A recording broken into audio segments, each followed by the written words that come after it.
सबसे बड़ी बात यह है कि इतिहास क्या कहता है, और जिस तरीके से कहा जा रहा है कि सेना का कोई से नहीं रह गया है, आर्म्ड फोर्सेस का।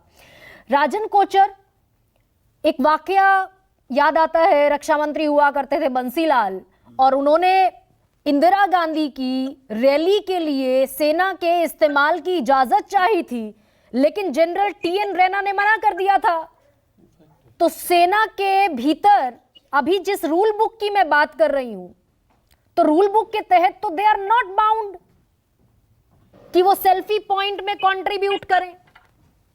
राजन कोचर, तो देखिए, मैं एक थोड़ा इसका बैलेंस व्यू लेना चाहता हूं, और मेरे सीनियर्स हैं जो भी जनरल्स ने तो बात की है अभी, और मैं इनके व्यूज का रिस्पेक्ट करता हूं। सबसे पहले हमको ये अंडरस्टैंड करना चाहिए कि सेना आपकी पॉलिटिकल है या नहीं, और जो सेना के साथ होता है वो देश की नेशनल सिक्योरिटी को अफेक्ट करता है, और हमारी जनता को ये मालूम होना चाहिए कि सेना का प्राइमरी रोल क्या है, नेशनल सिक्योरिटी।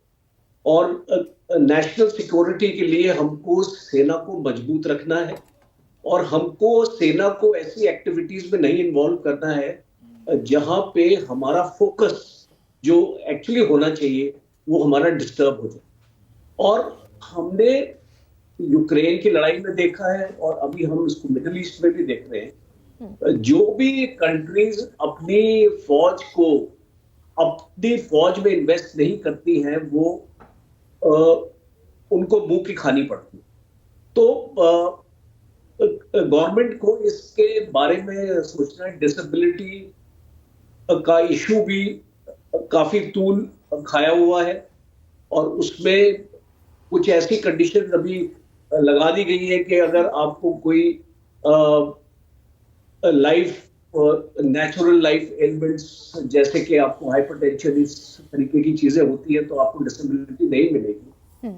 और आप समझ सकते हैं कि जिस कंडीशन में और जिस ऑल्टीट्यूड में, सियाचिन में आप 2 महीने भी अगर वहां पे रह ले तो बहुत बड़ी बात है। और वहां पे 6-6 महीने बाद रोटेशन होता है, और कई बार ज्यादा टाइम भी लगता है, और ये सारी प्रॉब्लम्स वहीं से स्टार्ट होती है। और जब आपका इंटरनल बॉडी का, आपका सिस्टम ही आपका ऐसा हो जाएगा, तो आपको डिसेबिलिटी क्यों ना दी जाए। तो ये सारे इंपॉर्टेंट क्वेश्चन है। हमारी वॉर विडोज का जो, उनको जो राइट्स मिलनी चाहिए, हम देखते हैं कि पेंशन जब स्टार्ट होती है 6-6 महीने तक लोगों को अपने जो शहीद होते हैं उनकी विडोज को 6-6 महीने तक पेंशन नहीं मिलती है। एक ऐसा सिस्टम, मैं जब कमांडिंग ऑफिसर था, मेरे पास इतने जवान आते थे, उसको बोलते थे कि सर हमारे गांव में हमारी जमीन को जब्त कर लिया है, पुलिस के साथ लोग मिल गए। और जब मैं एसएसपी को चिट्ठी लिखता था तो उसका जवाब तक नहीं आता था मुझे, तो मुझे अपने जेसीओ को भेजना पड़ता था, एक टीम को भेजना पड़ता था उस गांव में वो चीज को एड्रेस करने के लिए। ये ऐसा क्यों है, ऐसी नौबत क्यों आई है?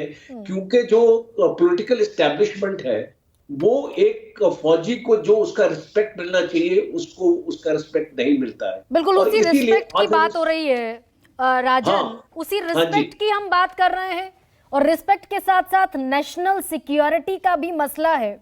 एजेबी जैनी, हाँ एजेबी जैनी, दोनों चीजों की बात हो रही है। हाँ